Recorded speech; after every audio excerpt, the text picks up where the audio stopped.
নমস্কার বন্ধুরা, সুপর্ণার হেসেলে আপনাদের সবাইকে জানাই অনেক অনেক স্বাগত। আজকে আমি আপনাদের সঙ্গে শেয়ার করব চিকেন পিশপাশের রেসিপি, যেটা ছোট থেকে বড় সকলের ভীষণ পছন্দ হবে। যখন মুখে একেবারেই রুচি থাকে না আর কিছুই খেতে ভালো লাগে না, তখন কিন্তু এই দারুণ সুস্বাদু আর স্বাস্থ্যকর রেসিপিটা আপনারা বানিয়ে ফেলতে পারেন। চিকেন পিশপাশ বানানোর জন্য এখানে আমি নিয়ে নিয়েছি 1.5 ইঞ্চির একটা আদার টুকরো, ছোট বড় মিলিয়ে 14-15 কোয়া রসুন নিয়েছি, একটা পাতিলেবুর রস আর 2টো কাঁচা লঙ্কা। প্রথমে আমি চিকেনটাকে ম্যারিনেট করে নেব। তার জন্য এখানে নিয়ে নিয়েছি 600 গ্রাম চিকেন। চিকেনটাকে আমি খুব ভালো করে ধুয়ে জল ঝরিয়ে রেখেছি। এবার এর মধ্যে দিয়ে দিচ্ছি 1 চা চামচ লবণ আর 1 চা চামচ গোলমরিচ গুঁড়ো। এরই সঙ্গে দিয়ে দেবো পাতিলেবুর রস, আর তারপর সবকিছু খুব ভালো করে চিকেনটার সাথে মাখিয়ে 30 মিনিট ম্যারিনেট হওয়ার জন্য রেখে দেবো। এখানে বোনলেস উইথ বোন দুরকম চিকেনই আছে। আপনারা চাইলে কিন্তু শুধুমাত্র উইথ বোন অথবা শুধুমাত্র বোনলেস চিকেন দিয়েও এই রেসিপিটা বানাতে পারেন। চিকেনটাকে আমি ম্যারিনেট করে রেখে দিয়েছি। আর 600 গ্রাম চিকেনের জন্য আমি নিয়েছি 300 গ্রাম গোবিন্দভোগ চাল। চালটাকে খুব ভালো করে ধুয়ে একটা স্ট্রেনারে জল ঝরাতে রেখে দিয়েছি। আপনারা চাইলে 10 মিনিটের জন্য চালটাকে ভিজিয়েও রাখতে পারেন, তবে গোবিন্দভোগ চাল না ভেজালেও চলে। আমি এবার একটা কড়াই গরম করে নিলাম আর তার মধ্যে দিয়ে দিলাম খুব সামান্য একটু রিফাইন্ড অয়েল। কড়াইয়ের বেসে একটু তেলটাকে লাগিয়ে নেব, তারপর এর মধ্যে দিয়ে দেব বাটার। বাটার দিয়ে রান্না করলেই এই চিকেন পিশপাশের স্বাদ সব থেকে ভালো আসে। রিফাইন্ড অয়েল অথবা ঘিতে কিন্তু আপনারা সেই টেস্টটা পাবেন না। দেখুন বাটারটা এখানে মেল্ট হতে শুরু করেছে। এবার আমি এর মধ্যে দিয়ে দেব কিছু ফোড়ন। ফোড়নে আমি দিয়ে দিচ্ছি তেজপাতা। এখানে আমি ছোট 3টে তেজপাতা নিয়েছি আর তেজপাতাগুলোকে মাঝখান থেকে একটু ছিঁড়ে দিয়েছি। দিয়ে দিচ্ছি গোটা গরম মশলা। এখানে আছে 5টা মতন লবঙ্গ আর 6টা এলাচ।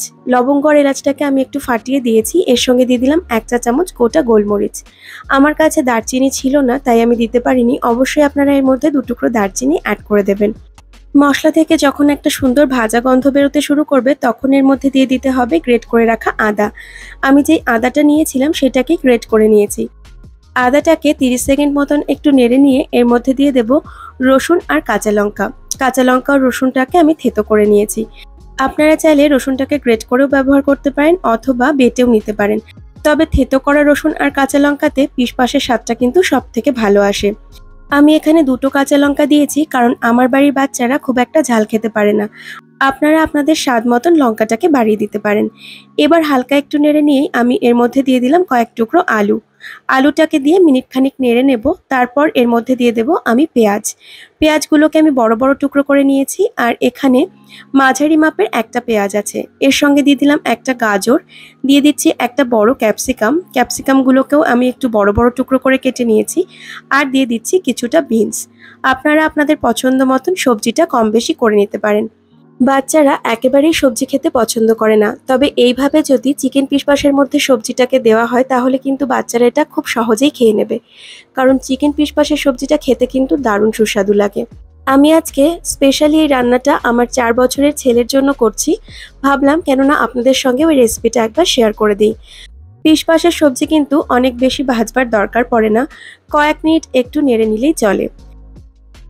এবার এর মধ্যে আমি দিয়ে দেব আগে থেকে ম্যারিনেট করে রাখা চিকেন।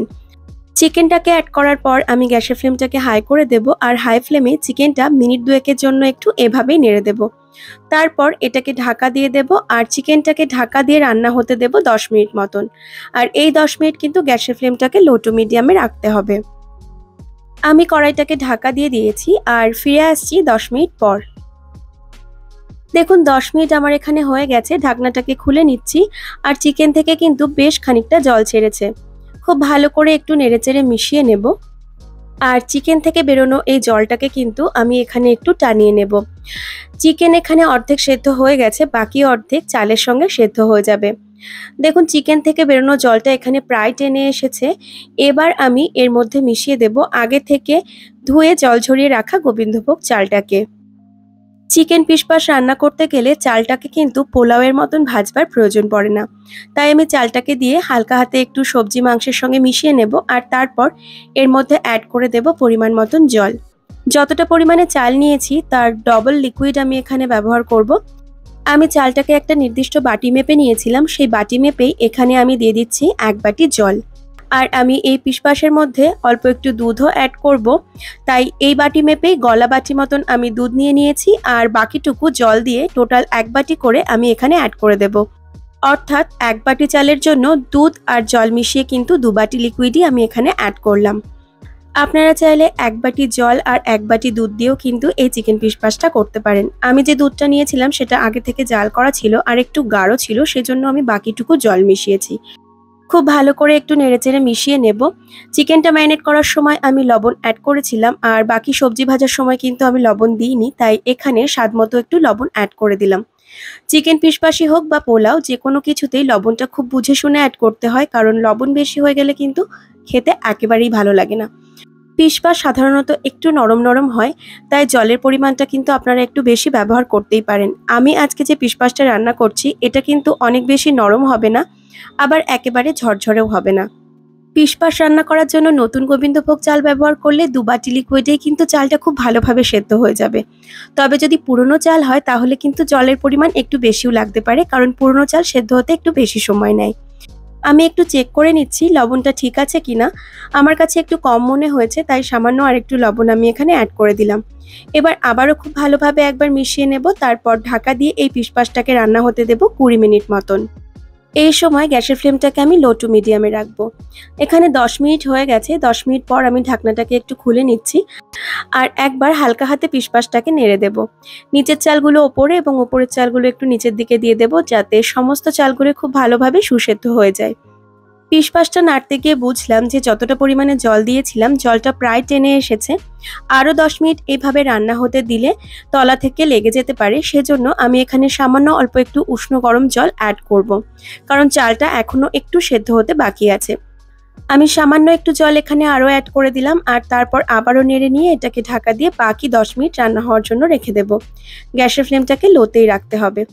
এতে করে চাল, চিকেন, সবজি সব কিন্তু খুব ভালোভাবে সেদ্ধ হয়ে যাবে। একদম কম ঝামেলায়, কম উপকরণে এই দারুণ সুস্বাদু চিকেন ফিশ পাসটা কিন্তু রান্না করে নেওয়া যায়। যে কোনো ব্যস্ততম দিনে বানিয়ে ফেলতে পারেন। আর যখন একেবারেই কিছু ভালো লাগে না খেতে, এই রান্নাটা করে একবার খেয়ে দেখবেন, ভীষণ তৃপ্তি পাবেন। টোটাল 20 মিনিট আমার চিকেন ফিশ পাসটাকে রান্না করে নেওয়া হয়ে গেছে। গ্যাসের ফ্লেমটাকে আমি বন্ধ করে দিয়েছি আর হালকা হাতে একটু ফিশ পাসটাকে মিশিয়ে নিচ্ছি। এবার এটাকে গরম গরম সার্ভ করে দেওয়ার পালা। কেমন লাগলো আমার আজকের রেসিপি জানাতে ভুলবেন না। ভালো লাগলে অবশ্যই একটা লাইক করে দেবেন। চ্যানেলের নতুন বন্ধু হয়ে থাকলে চ্যানেলটি সাবস্ক্রাইব করার জন্য অনুরোধ রইল।